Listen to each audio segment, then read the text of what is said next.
شهرستان کنگاور در شرق استان کرمانشاه واقع شده و دروازه ورودی به استان است که در همسایگی با استان همدان قرار دارد.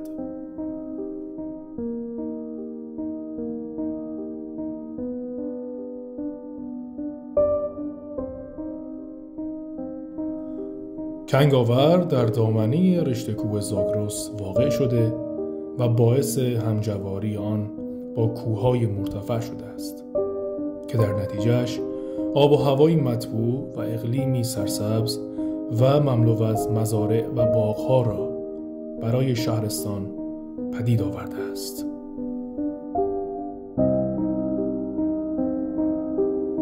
کنگاور سرزمین تمدن و تدین.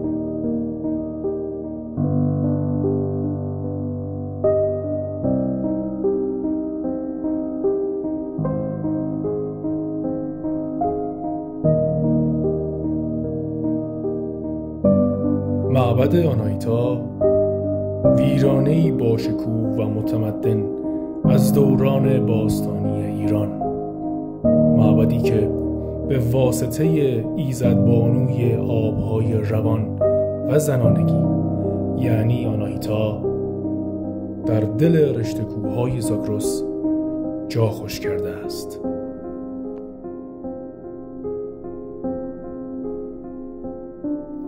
معبد آناهیتا از نظر بزرگی و اهمیت تاریخی دومین بنای باستانی ایران بعد از تخت جمشید است.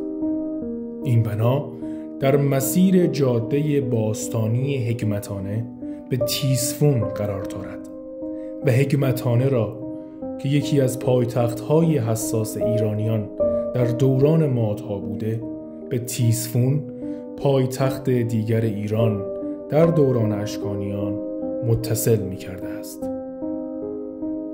محل این دو پایتخت امروزه در همدان و در ورای میان رودان عراق که واقع شدند، معبد آناهیتا برایشان از مهمترین معابد بود که در این جاده سلطنتی آنها را به یکدیگر متصل می کرد.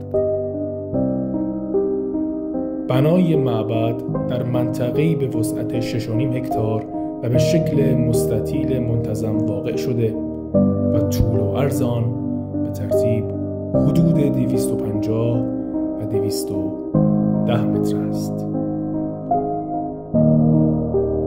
این سازه عظیم به شیوه صفه سازی ساخته شده، یعنی پی آن بر سکوهای واقع شده که لایه لایه بر هم سوار شدند و بلندی تپه مانندی را به پی بنا دادند. این بنا بر تپه طبیعی با حداکثر ارتفاع 32 متر نسبت به زمین‌های اطراف ساخته شده و در گوشه شمال غربی بنا بارگاه امامزاده ابراهیم قرار دارد.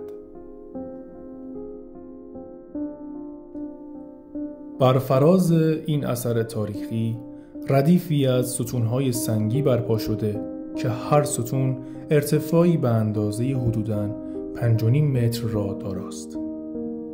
شکل سرستون‌های معبد از سبک معماری دوریک در یونان باستان تأثیر پذیرفته است.